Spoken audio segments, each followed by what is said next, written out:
Juan 5. El paralítico de Betesda. Después de estas cosas había una fiesta de los judíos y subió Jesús a Jerusalén.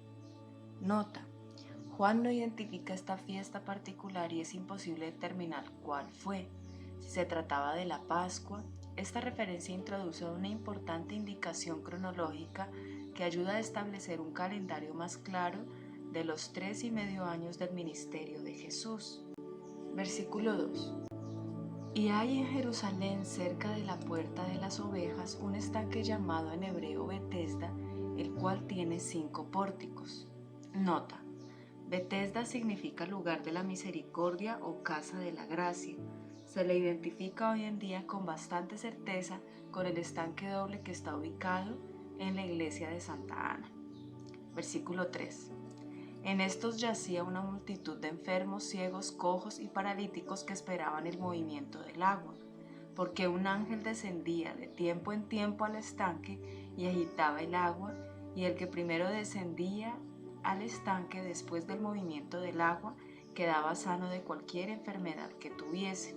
Y había allí un hombre que hacía 38 años que estaba enfermo. Cuando Jesús lo vio acostado y supo que llevaba ya mucho tiempo así, le dijo: ¿Quieres ser sano?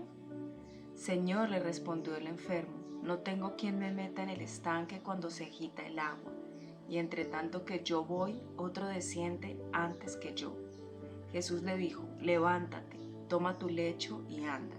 Y al instante aquel hombre fue sanado, y tomó su lecho y anduvo, y era día de reposo aquel día.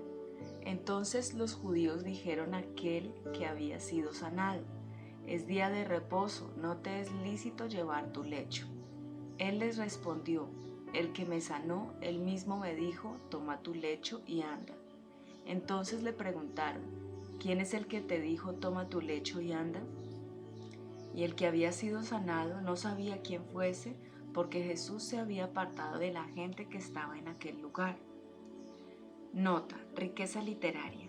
Apartado: literalmente doblar la cabeza hacia un lado, esquivar, evitar, desviar, retirar, apartar. Usado solo aquí en el Nuevo Testamento, describe a Jesús dejando el sitio después de sanar al paralítico. Aun cuando algunos creen que Jesús se escabulló para escapar del peligro, otros creen que estaba eludiendo el aplauso de la audiencia o el enfrentamiento con los líderes religiosos por haber sanado a un hombre en el día de reposo. Versículo 14. Después le halló Jesús en el templo y le dijo: mira, has sido sanado, no peques más para que no te venga alguna cosa peor. El hombre se fue y dio aviso a los judíos que Jesús era el que le había sanado. Nota: si se exceptúa la referencia a la duración de la enfermedad del hombre, Juan hace énfasis no tanto en los detalles médicos del caso como en la sanidad sobrenatural, las consecuencias y el testimonio del poder vivificador de Cristo. Versículo 16. Y por esta causa los judíos perseguían a Jesús y procuraban matarle porque hacía estas cosas en el día de reposo. Y Jesús les respondió: mi Padre hasta ahora trabaja y yo trabajo. Por esto los judíos aún más procuraban matarle, porque no solo quebrantaba el día de reposo, sino que también decía que Dios era su propio Padre, haciéndose igual a Dios.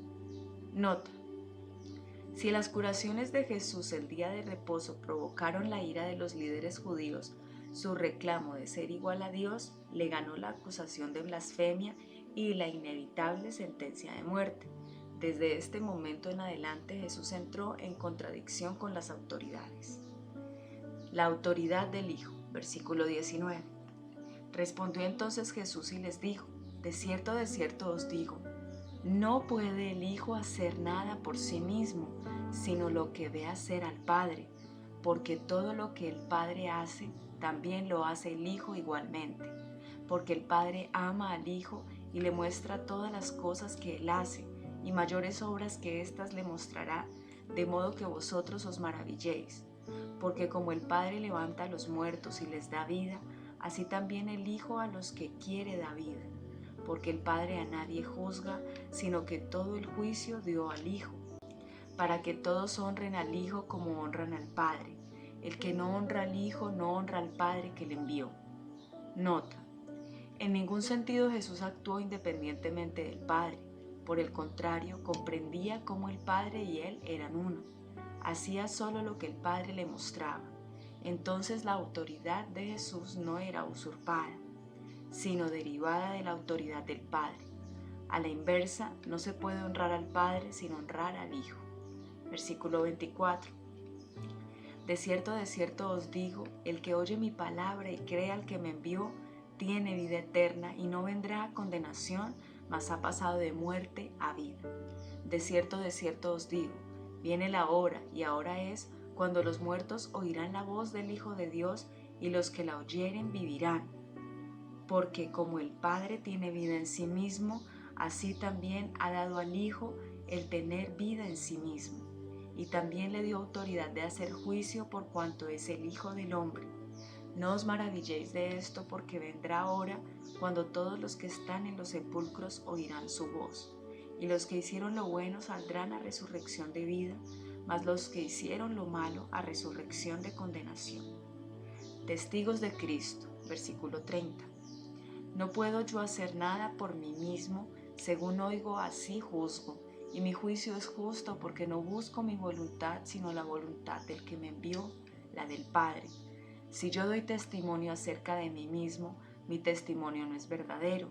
Otro es el que da testimonio acerca de mí, y sé que el testimonio que da de mí es verdadero. Vosotros enviasteis mensajeros a Juan, y él dio testimonio de la verdad. Pero yo no recibo testimonio de hombre alguno, mas digo esto para que vosotros seáis salvos. Él era antorcha que ardía y alumbraba, y vosotros quisiste regocijaros por un tiempo en su luz. Mas yo tengo mayor testimonio que el de Juan, porque las obras que el Padre me dio para que cumpliese, las mismas obras que yo hago dan testimonio de mí, que el Padre me ha enviado. También el Padre que me envió ha dado testimonio de mí. Nunca habéis oído su voz, ni habéis visto su aspecto, ni tenéis su palabra morando en vosotros, porque a quien él envió, vosotros no creéis. Escudriñad las Escrituras, porque a vosotros os parece que en ellas tenéis la vida eterna, y ellas son las que dan testimonio de mí, y no queréis venir a mí para que tengáis vida. Gloria de hombres no recibo, mas yo os conozco que no tenéis amor de Dios en vosotros. Yo he venido en nombre de mi Padre, y no me recibís. Si otro viniere en su propio nombre, a ese recibiréis. ¿Cómo podéis vosotros creer? Pues si recibís la gloria los unos de los otros y no buscáis la gloria que viene del Dios único, no penséis que yo voy a acusaros delante del Padre. Hay quien os acusa, Moisés, en quien tenéis vuestra esperanza. Porque si creyeses a Moisés, me creerías a mí, porque de mí escribió él. Pero si no creéis a sus escritos, ¿cómo creeréis a mis palabras?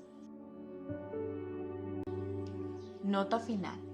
Jesús dirige todo el discurso sobre su relación con el Padre a aquellos que le acusan de blasfemia.